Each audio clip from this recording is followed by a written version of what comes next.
Here's how to deactivate your account on Robinhood.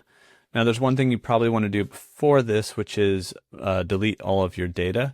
And so both of those, deactivating and deleting your data, are in the Profile tab, and then go to the menu, and then we'll scroll down to Settings.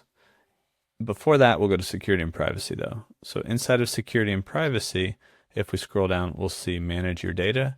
And inside of here, we can see Request Data Deletion. So we can click on that and go through that process to request any of your data be deleted.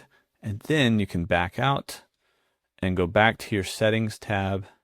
Inside of Settings, you'll see this big red button where you can click that to deactivate your Robinhood account. Now, there's a few steps to do this. You have to disable cash sweep, and then you have to close out all your positions. So you have to sell all of your stock, ETFs, everything like that. Sell everything on your account, and then you have to bring your account balance to zero by withdrawing all of the cash. And so you might have to wait for some of those positions to process. Once they do, and you can withdraw all the money, and you've done all those transfers, that's when you can click the button down here to deactivate your account. And that is how you can delete your data and deactivate your Robinhood account.